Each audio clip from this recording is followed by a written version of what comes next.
Thank you for holding today's hearing. And as you know, this issue of the skyrocketing prices of prescription drugs has been one of my top priorities for several years. This hearing is critical because yet another drug company, Mylan, has jacked up the price of a life-saving product for no discernible reason. And I did read your testimony, Ms. Bresch, and I was not impressed. And they raised the prices, the reason being, I believe, to get filthy rich at the expense of our constituents. At the expense of our constituents. May I hold your EpiPen? The EpiPen has been around for decades. It was introduced in 1988. The active ingredient has been around even longer, and it costs just pennies to make, as the chairman said. So what changed? What changed? What changed is that Mylan acquired EpiPen in 2007. Then they used a simple but corrupt business model that other drug companies have repeatedly used. We've seen it over and over and over again. Find an old, cheap drug that has virtually no competition and raise the price over and over and over again as high as you can. That's what Martin Shkreli did, and that's what Valiant's CEO did. They sat at this very witness table earlier this year with absolutely no remorse, none. In Mylan's case, they had a virtual monopoly over the market, and they decided to take advantage of it. As a result, today a product that used to cost about $100 for 2 EpiPens now costs more than $600. To understand why Mylan raised these prices so dramatically, we need to understand how much money they are making off of this drug. According to documents obtained by the committee, EpiPens generated $184 million in net sales revenue in 2008. $184 million. In 2016, listen to this. In 2016, Mylan expects this number to go up to more than $1.1 billion, as in B. That's more than a 5-fold increase over the 10 years. What else changed since 2007? The EpiPen became Mylan's first billion-dollar drug. Mylan has received more than $4 billion in net sales revenue on this one drug over the last decade, and that's after rebates and discounts. My. The company also engaged in a massive marketing campaign.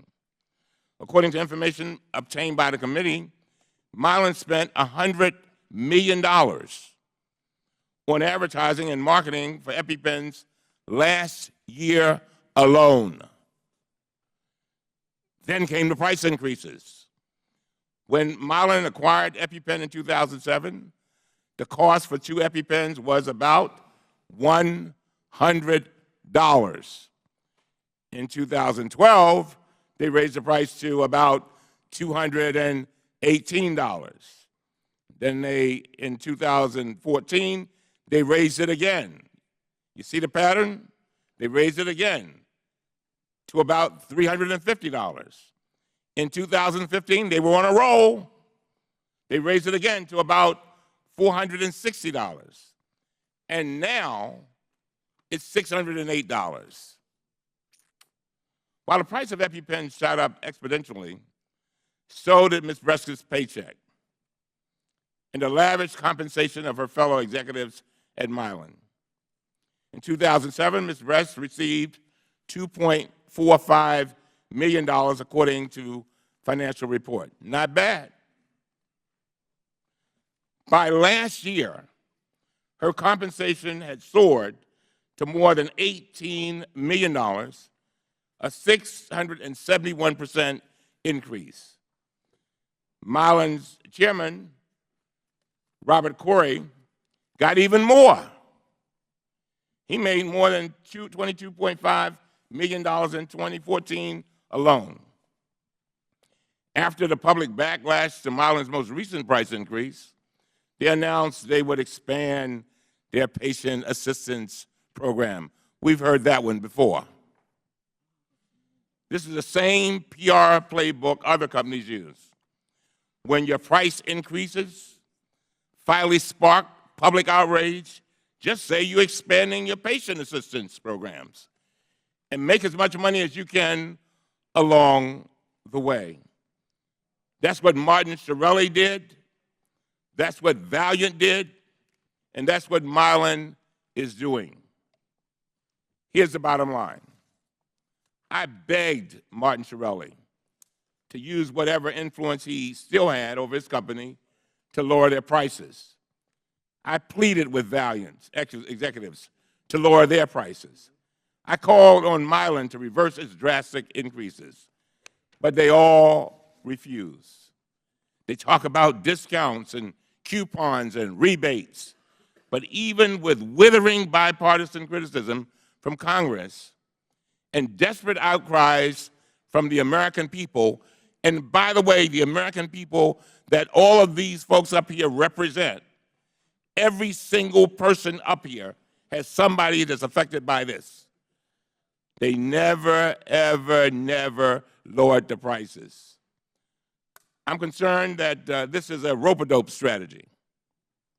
Today, we'll hold yet another hearing where the industry will take their punches. But then they go right ahead and keep on raising their prices.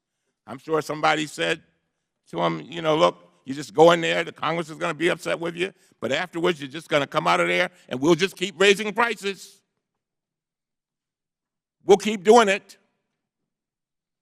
After Mylan takes our punches, they'll fly back to their mansions in their private jets and laugh all the way to the bank. While our constituents suffer, file for bankruptcy, and watch their children get sicker or die. That's what we're dealing with today.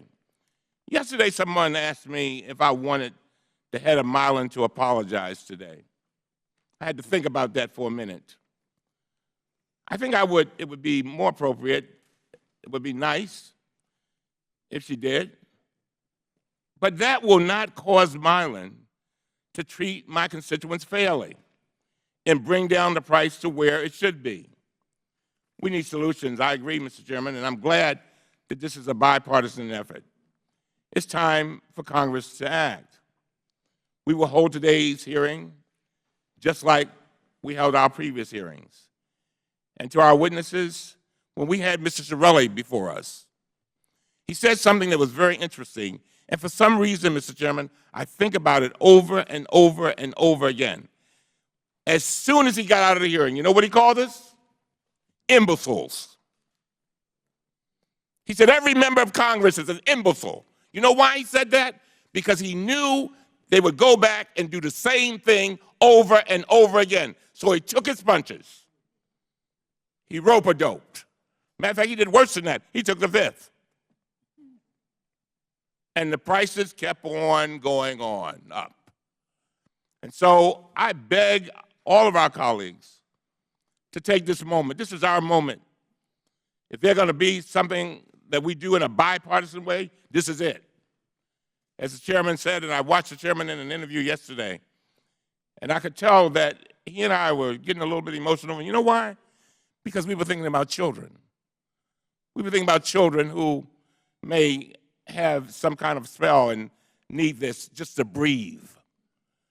And so I hope after the hearing's over that you just don't go back to the champagne, say, all right, we rope-a-doped it, And now we go on to life as it was, because our constituents deserve better.